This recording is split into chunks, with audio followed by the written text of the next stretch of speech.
Close your eyes for a minute, close your eyes for a second. I won't change my mind.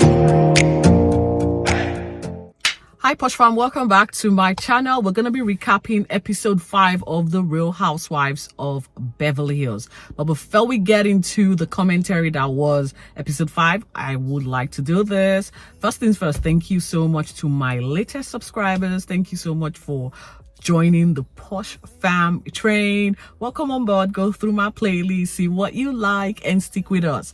Don't forget to share this channel with your friends and family. For my existing service, thank you for staying on and getting more people to join us. As always, comment, like, and share this channel. With that said, let's dig into the commentary that was episode 5 of The Real Housewives of Beverly Hills. Now, the highlights were very few and far in between. It didn't make for an exciting episode. However, we are talking about it and I'm going to be saying a few things. There were basically 2 highlights, maybe 2 or 3 highlights. First of these highlights was Garcelle introducing her movie, I think Black Girl Missing.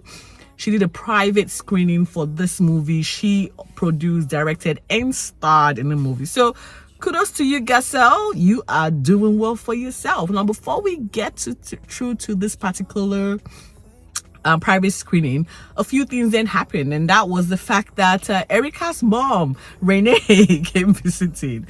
And we only just find out that Erica, yeah, she loves her mom according to her, but they don't see eye to eye. I think her mom her visit was meant to be for a week. I don't think she stayed for up to 2 days. Now, with all of that said, she had to show us the dynamics that is the relationship between her and her mom. Her mom, as you know, the older you get, the unfiltered you become. She pretty much was asking all the questions we want answers to, and Erica wasn't having it. She's like, Mom, I don't want to talk about this. I don't want to look at me, Mom. She gave her mom the dead stare. They were like cats and dogs. And you know how the relationship between cats and dogs, especially the ones that are, you know, of the same owner, they hate each other but they love each other at the same time. That is the only best description I can give you. That is Erica's relationship with her mom, Renee. Now, things got up to a heated start as they continued on the heated conversations between Kyle and Sutton. Sutton is like, I don't know, that lady, we think Kyle is experiencing midlife crisis. Sutton is another level of being in midlife crisis. She's not experiencing, she is the midlife crisis. This woman is off her rockers. Now, you do know that Kyle went over to her place a bit for a 20 minutes visit because it didn't go down well. Wanted to find out what happened at the Las Vegas show. You remember, if you can recall, Sutton threw a tantrum. I'm not sure why. She alluded to the fact that there was inappropriate display at the Magic Mike show. Like, if you want to see inappropriate, you go to the Magic Mike show. Now, if you want to see something godly, you go to church. You can't have it both ways, right? Sutton seems to disagree. But the real deal is the fact that she did not get the professional treatment of being taken on stage and danced on, and she didn't get to spray her $1 that she had stashed. But that's the thing. Sutton isn't going to admit this. The conversation, there was no headway.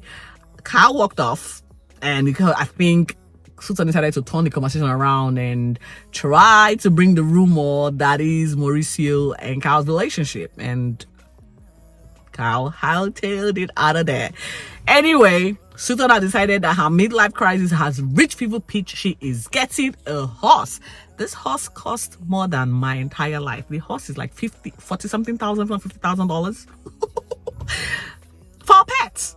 And the only funny thing is, I don't want to say that. I love animals, guys. Yeah, but I'm not going to spend $2,000 to get one. And this is just me. And I'm not going to criticize you if you do.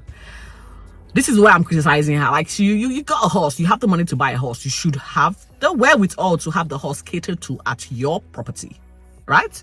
Not give someone. Well, I know you're also creating job. Like, it's like you're employing someone, right? So I probably should not judge. But I'm just gonna say, she has the horse, but she's not exactly taking care of it. And she seems to like have all these activities lined up with her best friend to go visit this horse.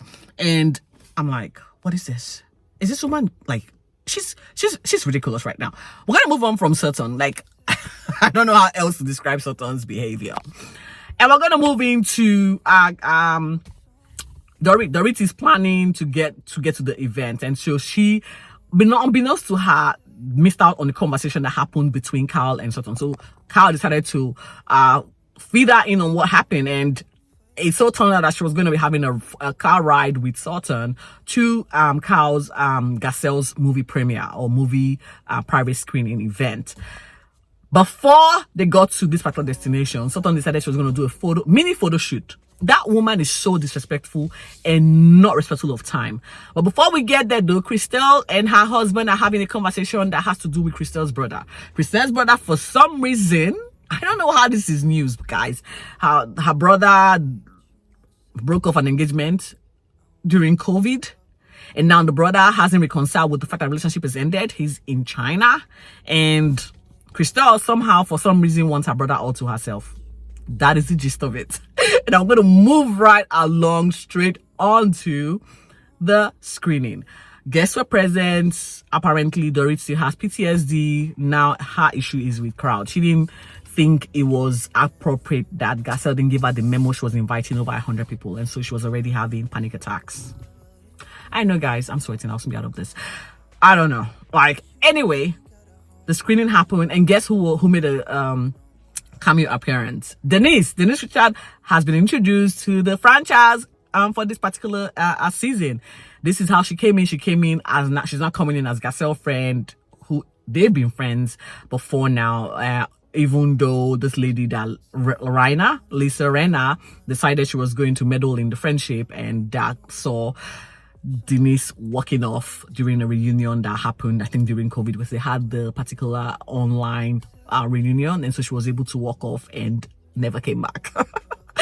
And this is where it actually ended. But before it ended, Carl, Dorit and Garcelle decided they were going to have a sit down, a conversation regarding the situation with Carl's family or Carl's son, where she made a comment that she didn't trust the group, and she felt Dorit took it a little bit personal, and she wanted to have Dorit answer for that particular situation. To which Dorit, I think the panic attack was getting to her brain and she didn't want to be there. So she admitted her fault and apologized. And for me, I just hope, Garcelle, this is the last time, because you keep bringing up things. And speaking of bringing up, the son, Jay, decided he was going to have a conversation with Erica. If you remember now, Erica had Erica was silly. You know, she had this moment where she had alcohol and some prescription medication, allegedly, and talked literally rudely to Garcelle's son, and this saw an uproar on the internet. And so I think this is the first time they're meeting each other, and the son was very man enough to walk up to Erica to say, it's okay. Whatever you did, and I think I've forgiven you. And Erica was like, oh, I'm so sorry. I'm like, okay, we have moved on from this. Not before we saw Carl and Sutton again trying to hash out whatever it is as the bone of contention between these two men, because I cannot tell you what it is. They don't know what they're talking about, because I don't know what it is they are talking about. The focus is now on the rumor. The focus is how are you? I'm like, what? The friendship, how Kathy Hilton, Carl's sister, is now sort of responsible for the friction that exists between Sutton and Carl. Now, Sutton thinks the fact that she's friends with Kathy Hilton, Carl doesn't like it. Guys, you be the judge. And this is what we're going to draw our curtain to the episode that was, like I said, it was underwhelming. There's nothing to it. It does look like episode is going to pack a punch, because Carl will be dragged on the hot table. She will be pulled to the hot seat, where she's going to be talking about her relationship, and I cannot wait to unpack. We do get to, however, have a sneak peek of the alleged girlfriend she is dating. I am so excited for this. Juicy ass. Might I add, this lady looks way younger than Carl, and it is for a fact, we can call it, Carl is indeed experiencing midlife crisis. And that's it, guys. Stay safe and be focused until I come your way next time. Thank you for watching.